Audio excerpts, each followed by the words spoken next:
Hello ವೀಕ್ಷಕರೇ, welcome to my channel Sarihari kitchen. ನಾನು ಸೌಂದರ್ಯ. ಇವತ್ತಿನ ವಿಡಿಯೋದಲ್ಲಿ ನಾವು ಮಸಾಲ ಪಡ್ಡುನ ಹೇಗೆ ಮಾಡೋದು ಅಂತ ನೋಡೋಣ. ಅದಕ್ಕೂ ಮುಂಚೆ ನೀವೇನಾದರೂ ಫಸ್ಟ್ ಟೈಮ್ ನನ್ನ ಚಾನಲ್ನ ನೋಡ್ತಾ ಇದ್ದರೆ ಪ್ಲೀಸ್ ಸಬ್ಸ್ಕ್ರೈಬ್ ಮಾಡ್ಕೊಳ್ಳಿ, ಹಾಗೆ ಪಕ್ಕದಲ್ಲಿರೋ ಬೆಲ್ ಬಟನ್ನ ಕ್ಲಿಕ್ ಮಾಡಿ ಹಾಲ್ ಅಂತ ಸೆಲೆಕ್ಟ್ ಮಾಡ್ಕೊಳ್ಳಿ. ನಾನಿವತ್ತು ತೋರಿಸ್ತಾ ಇರೋದು ಮಸಾಲ ಪಡ್ಡು ರೆಸಿಪಿ, ಲಂಚ್ ಬಾಕ್ಸ್ ರೆಸಿಪಿ ಅಂತಲೇ ಹೇಳ್ಬೋದು. ಅದರಲ್ಲೂ ಮಕ್ಕಳಿರೋ ಅಂಥ ಮನೇಲಿ ಈವ್ನಿಂಗ್ ಸ್ನ್ಯಾಕ್ಸಿಗೂ ಕೂಡ ಈ ರೆಸಿಪಿನ ಮಾಡ್ಕೊಳ್ಬೋದು. ತುಂಬ ಈಸಿಯಾಗಿ ಹೇಗೆ ಮಾಡೋದು, ಕರೆಕ್ಟು ಮೆಷರ್ಮೆಂಟಲ್ಲಿ ಅಂತ ಹೇಳಿ ಇವತ್ತಿನ ವಿಡಿಯೋದಲ್ಲಿ ನಾನು ನಿಮಗೆ ತಿಳಿಸ್ಕೊಡ್ತಾ ಇದ್ದೀನಿ. ಓಕೆ, ಆಗಿದ್ದರೆ ಈ ಪಡ್ಡು ಹೇಗೆ ಮಾಡೋದು ಅಂತ ನೋಡೋಣ ಬನ್ನಿ. ನಾವು ನಾಳೆ ಬೆಳಗ್ಗೆ ಪಡ್ಡು ಮಾಡ್ತೀವಿ ಅಂದರೆ ಇವತ್ತು ಮಧ್ಯಾಹ್ನ ಟೈಮಲ್ಲೇ ಅಕ್ಕಿ ನೆನೆಸ್ಕೊಳ್ಬೇಕಾಗುತ್ತೆ. ನಾನಿಲ್ಲಿ ಒಂದು 3 ಕಪ್ಪಷ್ಟು ಅಕ್ಕಿನ ಸೊಸೈಟಿದು ಅಕ್ಕಿ ಸೇರಿಸ್ಕೊಳ್ತಾ ಇದ್ದೀನಿ. 3 ಕಪ್ ಅಕ್ಕಿಗೆ 1 ಕಪ್ಪಷ್ಟು ಉದ್ದಿನಬೇಳೆನ ಸೇರಿಸ್ಕೊಳ್ತಾ ಇದ್ದೀನಿ. ಹಾಗೆ ಒಂದು 2ರಿಂದ 3 ಟೇಬಲ್ ಸ್ಪೂನಷ್ಟು ಕಡಲೆಬೇಳೆ, ಒಂದು ಸ್ಪೂನಷ್ಟು ಮೆಂತ್ಯನ ಸೇರಿಸ್ಕೊಬಿಟ್ಟು ಚೆನ್ನಾಗಿ ಇದನ್ನು 4-5 ಸತಿ ತೊಳೆದ್ಬಿಟ್ಟು ಅದು ಮುಳುಗುವಷ್ಟು ನೀರನ್ನು ಸೇರಿಸಿ ಒಂದು 5ರಿಂದ 6 ಅವರ್ ಇದನ್ನು ನೆನೆಸ್ಕೊಳ್ಬೇಕಾಗುತ್ತೆ. ನೋಡಿ, ನಾನಿವಾಗ ಕಂಪ್ಲೀಟಾಗಿ ನೀರನ್ನು ಹಾಕಿಬಿಟ್ಟು ಒಂದು 5ರಿಂದ 6 ಅವರ್ ನೆನೆಸ್ಕೊಳ್ತಾ ಇದ್ದೀನಿ. ನಾವು ಹಾಕಿರೋಂಥ ಅಕ್ಕಿ ಹಾಗೆ ಬೇಳೆಗಳು ಎಲ್ಲದೂ ಕೂಡ ಚೆನ್ನಾಗಿ ನೆಂದಿದೆ. ನಾನಿವಾಗ ರುಬ್ಕೊಳ್ತಾ ಇರುವಾಗ ಟೈಮು ಸಂಜೆ 7 ಗಂಟೆ ಆಗಿದೆ. ಇದಕ್ಕೆ ಒಂದು 1/4 ಕಪ್ಪಷ್ಟು ಗಟ್ಟಿ ಅವಲಕ್ಕಿನ ನೆನೆಸ್ಕೊಳ್ಳೋಣ. ನಾವು ಅಕ್ಕಿ ರುಬ್ಬೋ ಟೈಮಲ್ಲಿ ನೆನೆಸಿದರೆ ಸಾಕಾಗುತ್ತೆ. ಇದನ್ನು ನೆನೆಯೋಕೆ ಇಟ್ಬಿಟ್ಟು ನಾವಿಲ್ಲಿ ಅಕ್ಕಿ ರುಬ್ಕೊಳ್ಳೋಣ. ಅಕ್ಕಿಯಲ್ಲಿರುವಂಥ ನೀರನ್ನೆಲ್ಲ ಇಳಿಸ್ಕೊಬಿಟ್ಟು ನಾವಿದನ್ನು ಒಂದು ಮಿಕ್ಸರ್ ಜಾರ್ಗೆ ಹಾಕ್ಕೊಂಬಿಟ್ಟು ರುಬ್ಕೊಳ್ಬೇಕಾಗುತ್ತೆ. ನೋಡಿ, ಇವಾಗ ನಾನು ಫಸ್ಟ್ನೇ ಸೆಟ್ಟನ್ನು ರುಬ್ಕೊಳ್ತಾ ಇದ್ದೀನಿ. ದೋಸೆಗೆಲ್ಲ ರುಬ್ಕೋತೀವಲ್ಲ ಅದೇ ಅದಕ್ಕೆ ಚೆನ್ನಾಗಿ ಸಾಫ್ಟ್ ಆಗೋವರೆಗೂ ರುಬ್ಕೋಬೇಕಾಗುತ್ತೆ. ಜಾಸ್ತಿ ನೀರನ್ನು ಸೇರಿಸ್ಕೋಬೇಡಿ, ತಳುವಾಗಿ ಆಗಬಾರ್ದು. ಅದೇ ರೀತಿಯಾಗಿ ನಾನೀಗ 2ನೇದು ಕೂಡ ಸೇರಿಸ್ಕೊಂಡಿದ್ದೀನಿ. ಹಾಗೆ ಲಾಸ್ಟಲ್ಲಿ ಉಳಿಯುತ್ತಲ್ಲ ಅಕ್ಕಿ, ಅದನ್ನೆಲ್ಲ ಸೇರಿಸ್ಕೊಬಿಟ್ಟು ಅದ್ರ ಜೊತೆಗೆ ಅವಲಕ್ಕಿ ಕೂಡ ನೆಂದಿದೆ, ಅದನ್ನು ಕೂಡ ಸೇರಿಸ್ಕೊಂಡು ರುಬ್ಕೊಳ್ತಾ ಇದ್ದೀನಿ. ಅದನ್ನು ಸೇರಿಸಿ ರುಬ್ಬಿದ ನಂತರ ನಾವು ಎಲ್ಲದನ್ನು ಕೂಡ 1 ಬೈ 1 ರುಬ್ಬಿ ಹಾಕಿರ್ತೀವಲ್ಲ, ಹಾಗಾಗಿ ಚೆನ್ನಾಗಿ ಕೈಯಲ್ಲಿ ಒಂದು ಸಲ ಮಿಕ್ಸ್ ಮಾಡ್ಕೊಳ್ಬೇಕಾಗುತ್ತೆ. ಈ ರೀತಿಯಾಗಿ ಒಂದು ಸಲ ನೀಟಾಗಿ ಮಿಕ್ಸ್ ಮಾಡಿ ಇಟ್ಕೊಳ್ಳಿ. ಇದು ಮಳೆಗಾಲ ಅಥವಾ ಚಳಿಗಾಲ ಆಗಿದ್ದರೆ ಸ್ವಲ್ಪ ಉಪ್ಪನ್ನ ಹಾಕಿ ಇಟ್ಬೋದು. ಬೇಸಿಗೆ ಟೈಮ್ ಆದರೆ ಇದಕ್ಕೆ ಉಪ್ಪು ಹಾಕೋದು ಬೇಡ.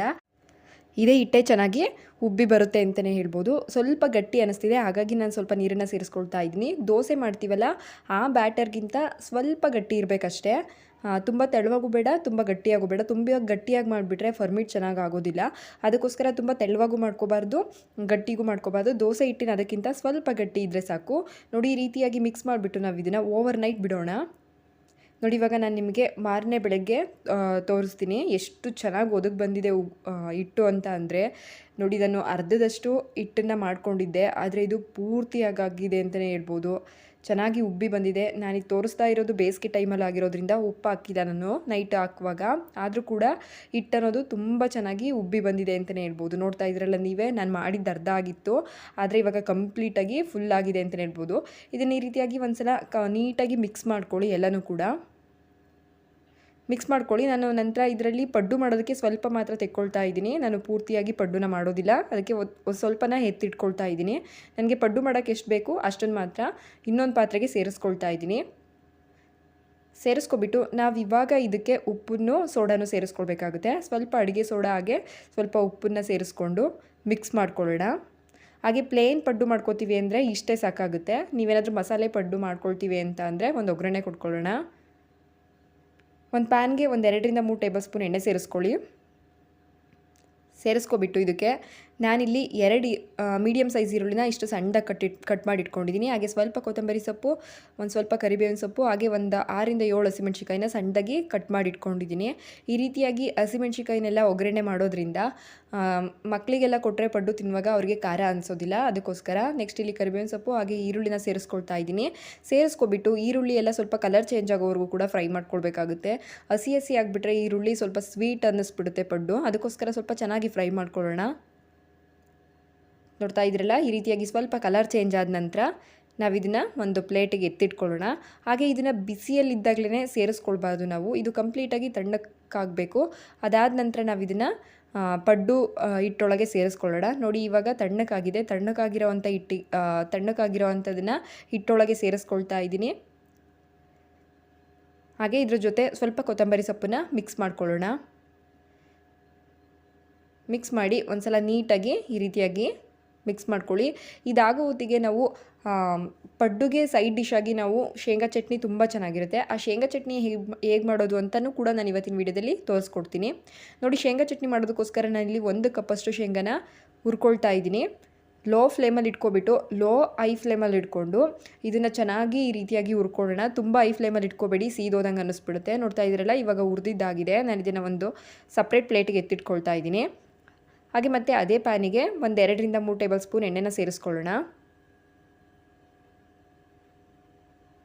ಸೇರಿಸಿದಾದ ನಂತರ ನಾವು ಇದಕ್ಕೆ ಎಣ್ಣೆ ಕಾಯಬೇಕು. ಎಣ್ಣೆ ಕಾಯ್ದ ಮೇಲೆ ಇದಕ್ಕೆ ನಾನು ಇಲ್ಲಿ 6ರಿಂದ 7 ಹಸಿಮೆಣಸಿನಕಾಯಿನ ಸೇರಿಸ್ಕೊಳ್ತಾ ಇದ್ದೀನಿ. ನಿಮ್ಮ ಖಾರಕ್ಕೆ ಎಷ್ಟು ಬೇಕು ನೋಡಿಬಿಟ್ಟು, ನೀವು ಚಟ್ನಿ ಯಾವ ಕ್ವಾಂಟಿಟಿಲಿ ಮಾಡ್ತೀರಾ ನೋಡಿಬಿಟ್ಟು ಇದನ್ನೆಲ್ಲ ಸೇರಿಸ್ಕೋಬೇಕಾಗುತ್ತೆ.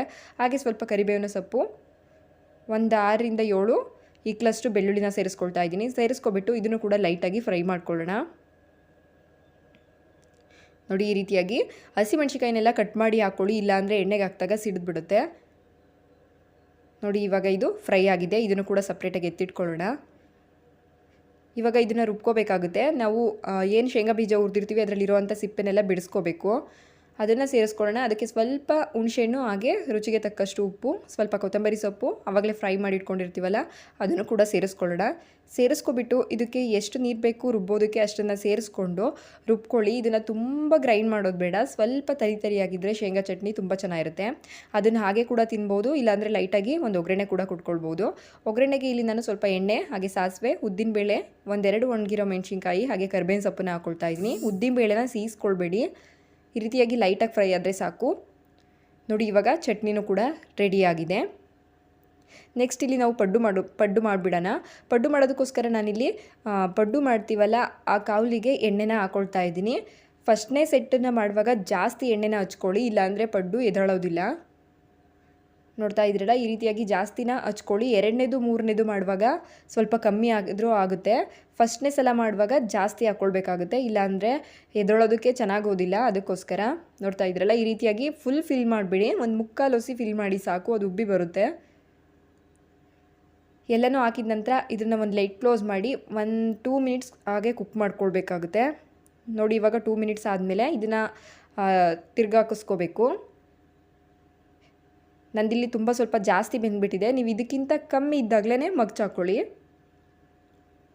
ನೋಡಿ, ಈ ರೀತಿಯಾಗಿ ಎಲ್ಲದನ್ನು ಕೂಡ ಮಗ್ಚಾಕೊಂಡು ಇದನ್ನು 1 ನಿಮಿಷ ಬೇಯಿಸ್ಕೊಂಡ್ರೆ ಪಡ್ಡು ರೆಡಿಯಾಗಿದೆ.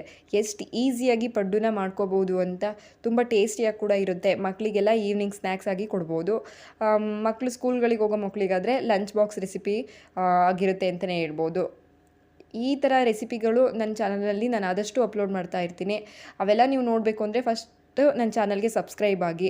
ಹಾಗೆ ಈ ಪಡ್ಡು ರೆಸಿಪಿ ಇಷ್ಟ ಆದರೆ ಲೈಕ್, ಶೇರ್, ಕಮೆಂಟ್ ಮಾಡೋದನ್ನ ಮರಿಬೇಡಿ. Thank you for watching.